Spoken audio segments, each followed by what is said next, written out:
જય શ્રી કૃષ્ણ મિત્રો।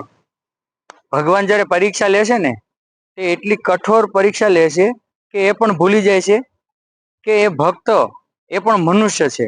આ કઠોર પરીક્ષામાંથી જ્યારે પાર ઉતરે છે ને તે જ સાચો ભક્ત હોય અને તેના જ ઇતિહાસ લખાય છે। એવો જ એક ઇતિહાસ છે શેઠ સગાળશા અને માતા ચંગાવતીનો અને તેનો એક પુત્ર છેલૈયાનો।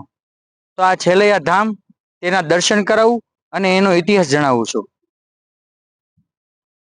જૂનાગઢની બાજુમાં આવેલું બિલખા ગામ કે જ્યાં એક દંપતી રહેતા હતા, તેનું નામ હતું શેઠ સગાળશા અને માતા ચંગાવતી, અને એનો એકનો એક લાડકવાયો પુત્ર છેલૈયો।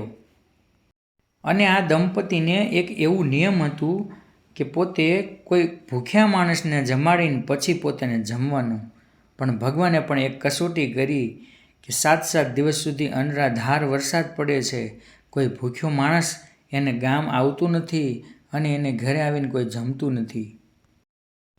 અને ત્યાં સમાચાર મળ્યા કે આપણા ગામના તળાવની પાળે પીપળાના વૃક્ષની નીચે એક અઘોરી બાવા આવ્યા છે કે જે ઘણા દિવસથી ભૂખ્યા છે, અને આ બંને દંપતીએ બાવાને લેવા માટે આવે છે।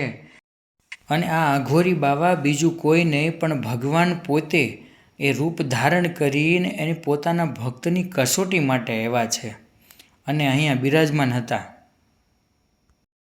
અને બંને પતિ પત્ની પોતાના ઘરે લઈ જવા માટે આ બાવાને આજીજી કરે છે, પ્રાર્થના કરે છે, અને પછી ટોપલામાં ઉચકાવી અને પોતાને ઘરે લઈ આવે છે। અને ઘરે સ્નાન કરાવીને પછી સરસ મજાની રસોઈ બનાવી અને થાળ ધરે છે। અને એ રસોઈની ના પાડે છે અને એમ કહે છે કે અમે તો માંસ ખાવાવાળા છીએ। અને ત્યારે સાધુ મહાત્મા નારાજ ન થાય ને એના માટે પોતે માંસ પણ લાવે છે। ત્યારે સાધુ મહાત્મા કહે છે, મારે તો આ માંસ નહીં, મારે તો નાના બાળકનું માંસ જોઈએ છે। અને ત્યાર પછી છેલૈયાનું માથું કાપી અને ખાંડણિયામાં ખાંડી અને પછી પોતે જમવાનું આપે છે। ત્યારે ભગવાને તો બીજી પરીક્ષા લીધી અને પછી અઘોરી પૂછે છે કે તમારે કેટલા દીકરા? ત્યારે બંને દંપતી એવું કીધું કે મારે એકનો એક દીકરો હતો, એ તો તમને આપી દીધો। તો પછી અઘોરી એમ કહે કે હું ભાંજ્યાના ઘરનું નથી ખાતો।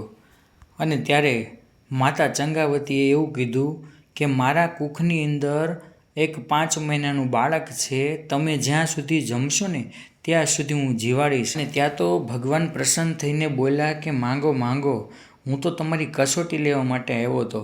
ત્યારે આ બંને દંપતીએ એવું માગ્યું કે હે પ્રભુ, કે જેવી કસોટી અમારી લીધી ને એવી કોઈની પણ નહીં લેતા।